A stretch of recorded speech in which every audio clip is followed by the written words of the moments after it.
이 떡을 먹으며 이 잔을 마실 때마다 주의 죽으심을 그가 오실 때까지 전하는 것이니라. 아멘. 우리 옆에 분들한테 이렇게 인사하십니다. 십자가의 은혜를 찬양합시다. 인사합니다. 십자가의 은혜를 찬양합시다. 오늘 또 우리는 성찬을 통해서 다시 십자가를 바라봅니다. 교회의 모든 예전은 나름대로의 의미들을 가지고 있습니다. 세례도 그렇고 성찬도 그렇고 또 교회의 절기들이 그냥 생겨난 것이 아니라 거기에는 다 영적인 의미, 우리의 신앙의 교훈들이 들어 있는 겁니다.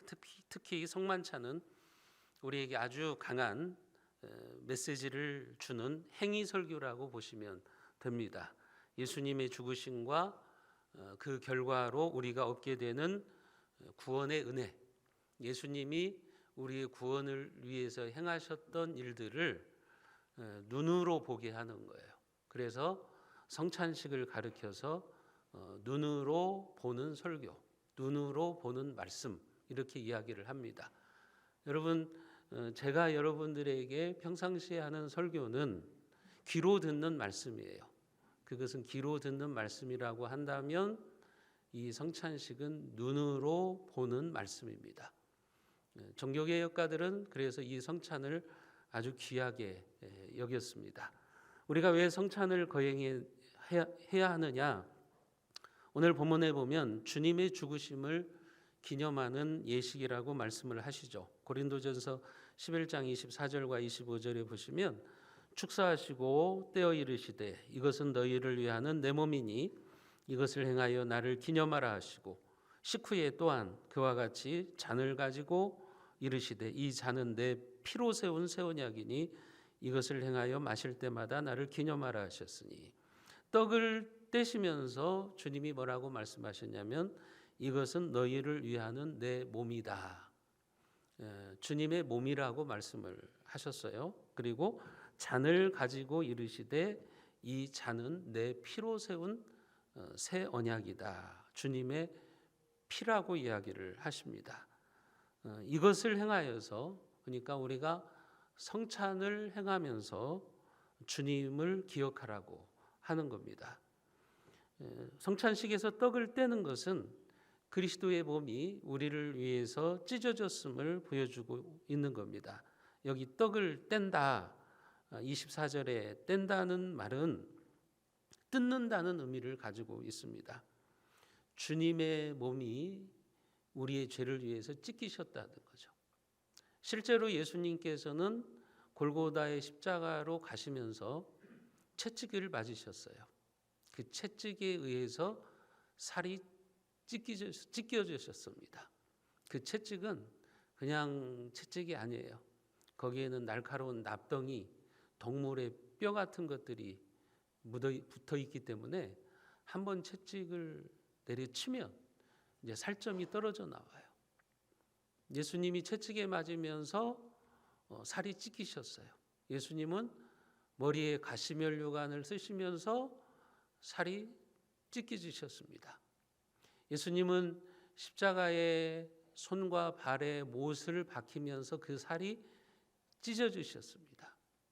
예수님께서는 또 마지막으로 예수님의 허리에 로마의 군병이 창을 찔렀을 때 살이 찢겨지셨습니다.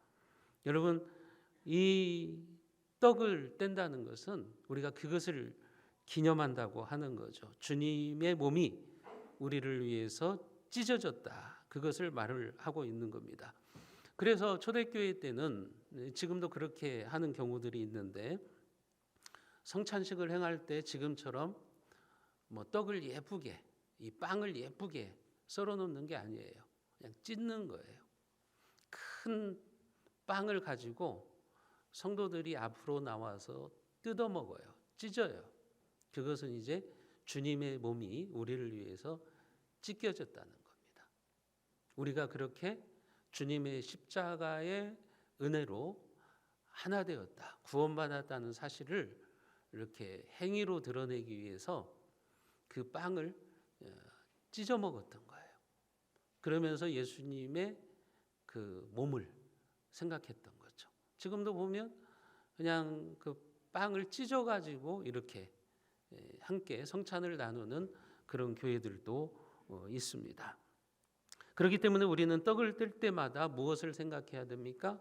나의 죄를 위해서 십자가에서 몸이 찢기신 주님의 죽음을 기억해야 되는 것이고, 포도주를 마시면서 우리는 예수님의 피를 생각해야 돼요. 십자가에서 흘리신 예수님의 피, 고난의 피를 생각하면서 그 대속의 은혜가 얼마나 큰 것인가 하는 것을 기억하고 생각해야 되는 겁니다.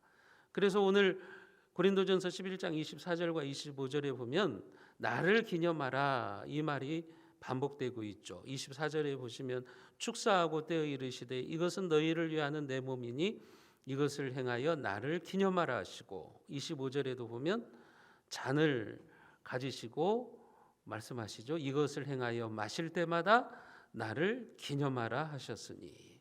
기념하라는 말이 무슨 말입니까? 잊어버리지 말고 생각하고 기억하라고 하는 겁니다. 왜 우리는 성찬식을 행할 때마다 그리스도의 찢기신 몸과 흘리신 피를 생각하고 기억해야 될까요? 그것은 인간이 망각의 동물이기 때문에 그래요. 세월이 흐르면 사람들은 모든 것을 잊어버려요. 슬펐던 일도 잊어버리고 고통스러웠던 일도 잊어버리고, 그래서 세월이 약이다 그런 말도 있지 않습니까? 어떤 측면에서 보면 잊어버리는 것도 하나님의 은혜예요. 망각도 하나님의 은혜예요. 만약에 우리가 고통스러웠던 일, 슬펐던 일을 계속해서 잊어버리지 못하고 기억하고 있다면 우리의 삶을 어떻게 살아가겠습니까? 그래서 하나님이 우리에게 망각할 수 있는, 잊어버릴 수 있는 것도 하나님이 우리에게 주신 은혜라고 볼 수 있어요. 그런데 문제는 뭐냐면 잊어버리지 말아야 될 것을 잊어버리는 겁니다. 그러면 안 되는 거죠. 주님께서 나의 죄를 위하여 십자가에서 고통당하시고 죽으신 일도 시간이 지나면 점점 잊어버리게 되는 겁니다. 주님을 향한 우리의 첫사랑도 잊어버려요. 내가 처음 예수님을 만났을 때, 예수님을 순수하게 사랑했을 때 그 첫사랑을 잊어버리면 그것은 안 되는 거죠. 그것은 문제인 거죠. 또 구원의 감격, 또 우리가 하나님 앞에 헌신을 약속했던 것, 직분을 받으면서 사명을 받으면서 하나님, 내가 앞으로 하나님을 위해서 이렇게 살겠습니다. 주님의 교회를 위해서 이렇게 충성하겠습니다. 이런 것들을 잊어버리면 안 되는 겁니다. 그렇기 때문에 성도가 오랫동안 이 성찬식에 참여하지 않으면 그 성도는 점점 십자가의 은혜를 잊어버리게 됩니다. 십자가의 은혜를 잊어버리게 되고 점점 영적으로 타락의 길로 가게 됩니다. 신앙이 변질되게 돼 있어요. 하나님은 그래서 우리에게 성찬을 행하라고 하는 겁니다. 눈으로 보는 말씀. 우리가 이 눈으로 시청각으로 주님의 은혜를 기억하라고 말씀해 주시고 있는 겁니다. 그렇기 때문에 여러분들이 오늘 이 성찬식을 통해서 다시 한번 십자가의 은혜를 기억하셔야 되고 새로운 은혜를 받으셔야 됩니다. 매년 의례적으로 몇 차례 하는 성찬 예식이다, 이런 인식을 가지시고 성찬에 참여하시면 안 돼요. 주님이 이 포도주와 떡을 통해서 다시 한번 주님의 은혜를 기억하고 주님을 기념하라고 오늘 우리를 이 자리로 불러주셨음을 여러분들은 기억하셔야 됩니다. 그럴 때 우리는 이 성찬이 보여주는 사명, 그 사명을 깨닫게 됩니다. 오늘 본문 고린도전서 11장 26절 말씀을 우리가 같이 한번 읽어보겠습니다.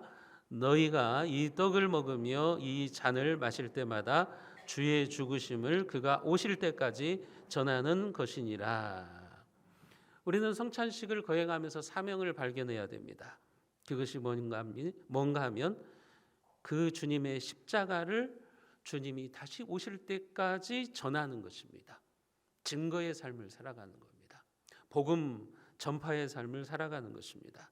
하나님이 우리에게 베풀어 주신 그 구원의 은혜를 다시 한번 깨닫고 하나님 나라의 복음을 전해야 된다는 사실을 우리는 기억해야 된다고 하는 겁니다. 쉽게 말씀드리면 매년 우리나라가 광복절을 지키지 않습니까?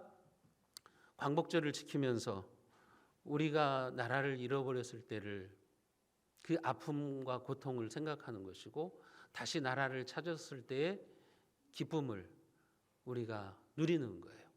그런 것처럼 우리가 성찬식을 통해서 예수님이 십자가에 못 박혀 죽으심으로 말미암아 우리의 죄를 용서해 주셨다는 사실, 우리가 예수님을 만나지 못했다고 한다면 하나님의 진노와 저주 가운데서 영원한 지옥으로 떨어져야 되는 자들인데 주님을 만나서 그 진노와 저주가 우리에게서 사라졌고 이제 우리가 다시 구원받은 하나님의 백성이 되었음을 감사하고 기뻐하는 그런 시간이 되어야 된다고 하는 겁니다. 그러면서 주님이 우리에게 맡겨주신 사명, 영혼 구원, 그리고 전도와 선교하는 일에 소홀히 했던 우리의 모습들을 돌이켜보면서 다시 새로운 각오를 하는 시간이에요. 그게 성찬의 시간이라고 하는 겁니다. 주님은 이것을 위해서 우리를 이 땅에 남겨두셨고 또 우리를 이 성찬으로 불러주시는 겁니다. 여러분들이 오늘 성찬식을 행하면서 주님의 복음을 전하라고 우리를 불러주시고 우리에게 직분과 사명을 주셨는데 우리에게 건강을 주시고 재능을 주시고 시간도 주셨는데 나는 그 일을 잘 감당하고 있는가, 그 사명을 잘 감당하고 있는가, 여러분 그것을 한번 생각해 보셔야 됩니다. 오늘 이 성찬을 대할 때 여러분들이 그 질문을 던져 보십시오.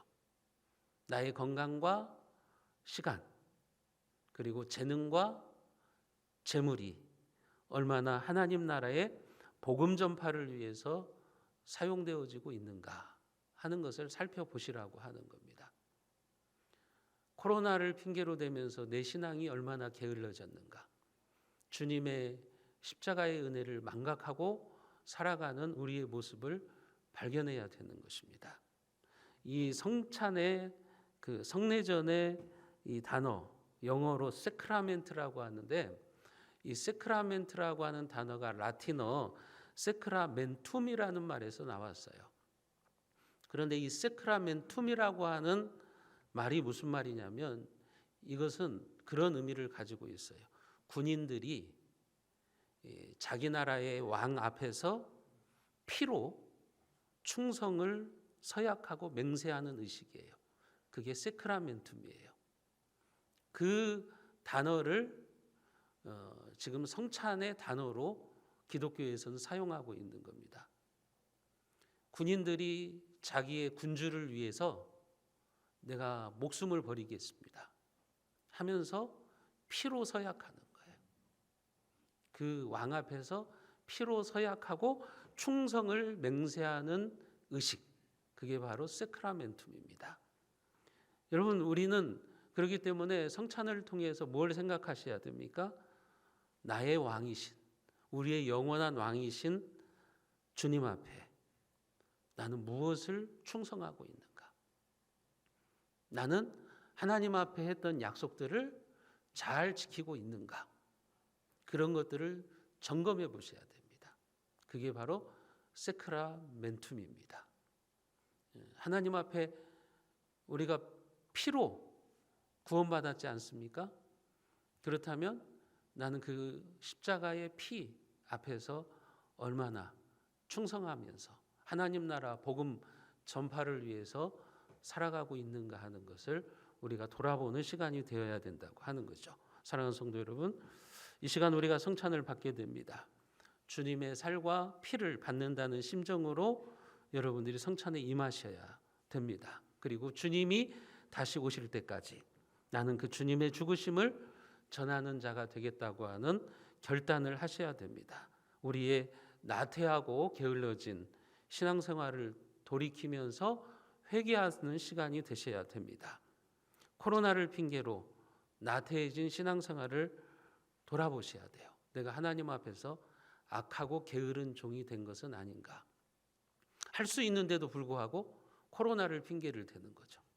우리가 찬양할 수 있는데도 코로나를 핑계로 대서 찬양하지 않는 거죠. 예배를 얼마든지 드릴 수 있는데도 코로나를 핑계로 대서 예배를 소홀히 하고 있는 겁니다. 해야 될 일을 하지 않고 주님의 그 십자가의 은혜를 망각하고 있는 것은 아닌가. 우리 자신들을 돌아보고 혹시 내 안에 그런 모습들이 있다면 여러분들이 회개하는 마음으로 이 떡과 잔을 대하셔야 됩니다. 다시 주님을 뜨겁게 사랑하시는 복음의 증인이 되기를 여러분들이 다짐하면서 성찬의 은혜를 충만하게 누리시기를 주님의 이름으로 축원드리겠습니다.